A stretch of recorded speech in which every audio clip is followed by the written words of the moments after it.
Pasteur Luka Traoré bɛ Bangoni église la ne yan église pasteur de bon nisɔndiya tɛ se ka fɔ ka ban n'i y'a jateminɛ ka denmisɛnninw fara ɲɔgɔn kan a ma nɔgɔn nka ɲinan ye festival bɔko 10nan de a kɛko 10nan de ye ɲinan ye donc a ye ko o labɛnbaw ye a ɲini ka a kɛ anw fɛ yan tiɲɛna a ye an wasa kɛra nisɔndiya ko ye surtout ka denmisɛnninw ye denmisɛnninw dama yɛrɛ ye église fa fo dɔw bɛ kɛnɛma a kɛra wasa ye ne fɛ tiɲɛna ne bɛ nisɔndiya kosɛbɛ ka kɛɲɛ ni ndalen kitabu sura 20 verset 6 ye an ye min ye fɛngɛ la ka denmisɛnnin kalan fɛn ɲuman de don o de la an bɛ denmisɛnnin karamɔgɔw jija tiɲɛna baara nɔgɔn tɛ an bɛ foli d'u ma tuma caman parce que ka denmisɛnninw ɲɛ minɛ ka u dɛmɛ walasa u ka se ka Ala ko faamuya u kɔrɔbayalen ka se ka a dɔn ko olu yɛrɛ ye Ala ko kɛlaw ye o tɛ se ka kɛ ni a ma daminɛ kabini u fitinin o de la denmisɛn karamɔgɔw b'a daminɛ kabini u tɛ se kuma na ka u jija fo ka taa u dɔw kɔkɔ k'a dɔn ko olu yɛrɛ mago bɛ ka tuubi ka d'a kan u bɛ di denmisɛnnin karamɔgɔw ma tuma min na o waati ye waati ye u tɛ kerecɛnya fan si kalama nka olu de ka kalanw sababu la denmisɛnninw bɛna faamuya ko ya ne fa ni ne ba ye kerecɛnw ye nka o tɛ ne yɛrɛ kɛ kerecɛn ye donc denmisɛn karamɔgɔw yɛrɛ ka kalan de senfɛ u bɛna faamu olu yɛrɛ mago bɛ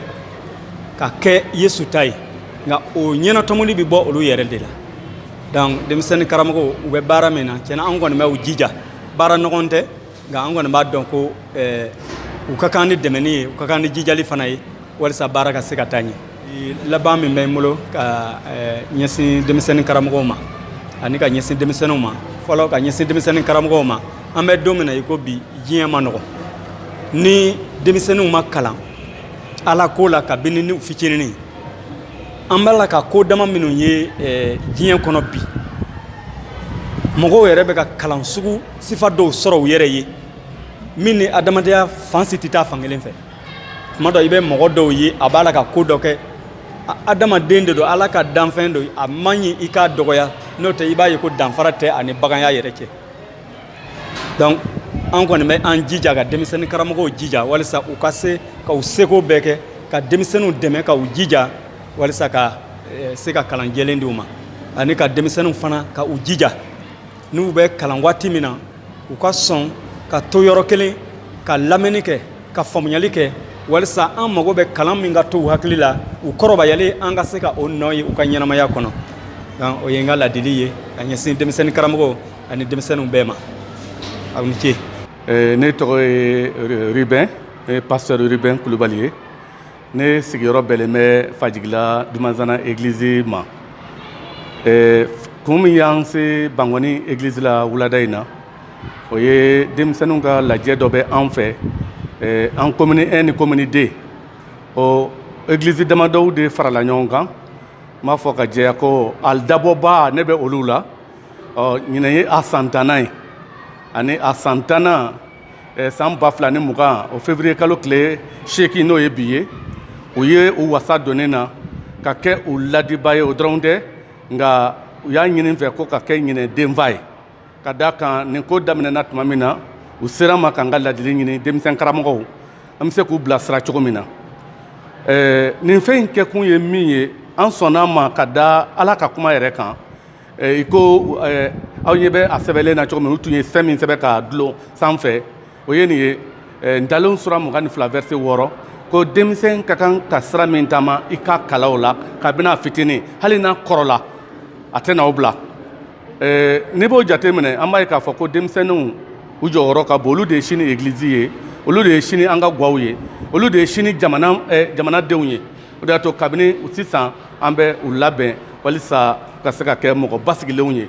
ani fɛn bonda min tun bɛ an fɛ o ye nin ye walisa ka denmisɛnninw kabini u fitinin k'u ka seko ani dɔnko ani ala ka nilefɛn o min b'u la k'o dɔn ani ka u dɛmɛ ka o bila baara la église kɔnɔ église mako ɲɛni kama ani Mali jamana mako ɲɛli kama o de y'a to wulada in na u ye wasa don na an fana y'an seko bɛɛ kɛ walisa ka kɛ a kɛnɛ kan an bɛ foli di ala ma ko lajɛ tɛmɛna hɛrɛ la denmisɛn min tun bɛ yan a bɛ mɔgɔ 500 ani mɔgɔ 600 furancɛ la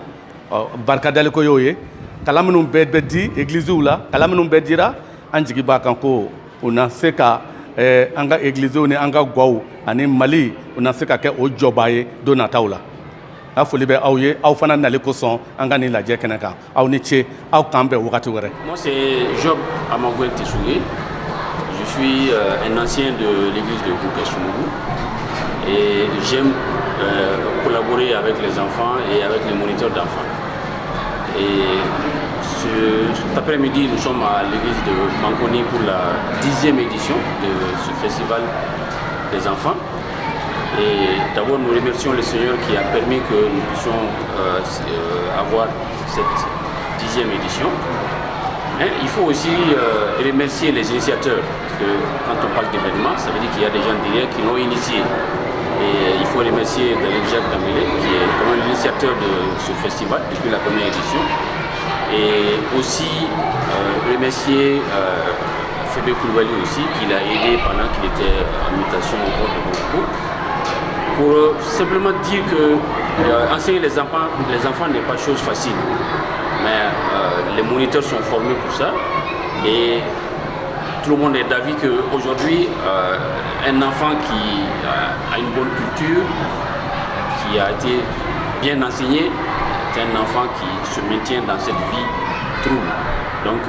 il faut remercier les moniteurs qui chaque jour enseignent les enfants dans la parole de Dieu. Parce qu'il faut que les enfants, dès le bas âge, commencent à comprendre la parole de Dieu, commencent à comprendre qui est Jésus, quelles ont été ses œuvres sur la terre. Et l'enfant grandit avec ça. Et aujourd'hui, nous voyons que tout le monde parle de mauvaise éducation dans les familles. Mais nous, en tant qu'enfants de Jésus-Christ, nous devons enseigner nos enfants à ce qu'ils soient des enfants bien éduqués, à ce qu'ils soient des enfants sages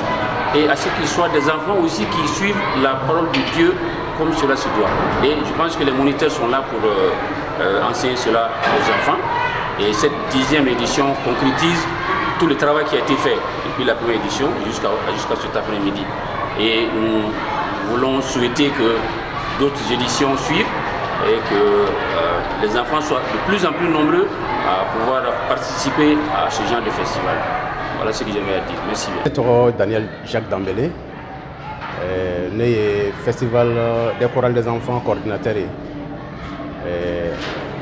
Festival des chorales est d'abord la femme comment. On y a d'abord des walsa ka demsonu dege à la tanu là. Donc, quand c'est hal de folfon il y a la dege ma. On peut pas en projet là. Amedom Nabi, festival des chorales des enfants avec église Kononton de Kofo. En 2011 l'année église Chegine. Église église Kononton c'est de différentes dénominations. C'est-à-dire que d'autres est SEMAI, d'autres est chimie, d'autres est IEPM. Donc, avec comme l'église bébé agent PEMNA. On fait la décamnie chez Mogoma, pour qu'on demande des barala. On s'est engagé à Demson, demain à Tanya, le festival barala. On met à 10e édition là. On met donc à la édition Chaman, on est là. On est à les baraques à Kenya à la Ressaway. On